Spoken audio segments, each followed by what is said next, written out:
I just got back from the World Cup tour and I got stopped at customs. Azad Al-Barazi is an Olympic swimmer, an American citizen of Venice, California, and a Syrian. Azad has spent the last year traveling the world to compete in Olympic qualifiers, where he has earned the spot to represent his parents' home country of Syria in the Olympics for the second time.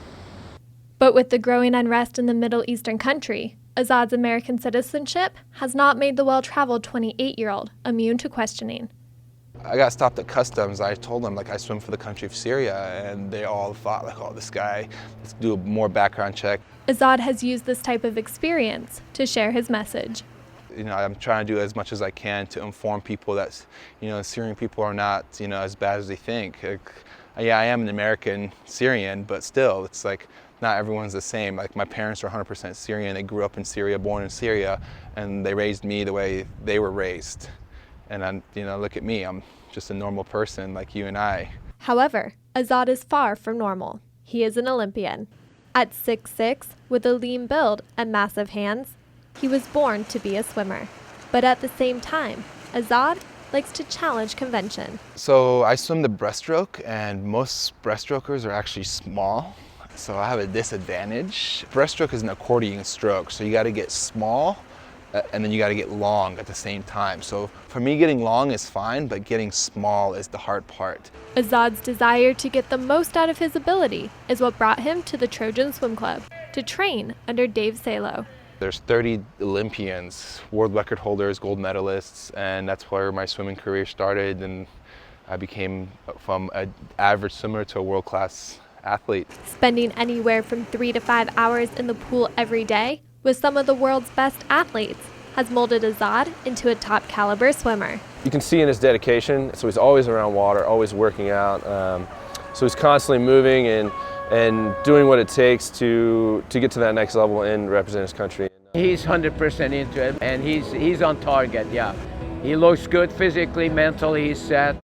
Having already qualified for Rio in the 100 breast, Azad is ecstatic to get the opportunity to improve upon his 2012 performance while representing Syria again.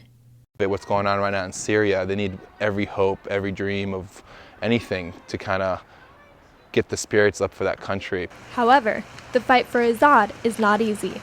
Unlike his friends who swim for Team USA and have everything paid for, he is not receiving any funding to compete for his parents' country. I don't get funded by Syria, and I don't ask them to fund me. They need all the money they need. But Azad does not let the lack of financial support keep him from making his dreams a reality. Working as an LA County lifeguard, as well as a swim and surf instructor, Azad scrapes up the money needed to train and compete at the top level. He also puts those giant hands to good use to help bring in some extra cash. I also have my own little business. I shape surfboards and recycle broken surfboards to make them to body surfing hand paddles. And shaping is pretty much like sculpting. Then you just use tools and sculpt whatever shape you want to shape. For Azad, the extra work both in and out of the pool is well worth it. And I'm self-driven, and then on top of it, when I see people leaving Syria, it just fuels me even more. It makes me want to push harder. Azad uses the force of his personality to combat those negative Syrian stereotypes. Azad's he's a fan favorite. Everybody loves him on the team. He's very outgoing. He's a jokester. He lightens the mood all the time in workouts. So he makes it fun to be around him and fun to be on his team and to be his teammate.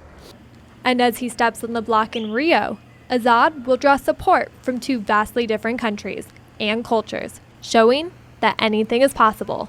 Reporting for the Cronkite Sports Bureau in Los Angeles, this is Megan Keebler.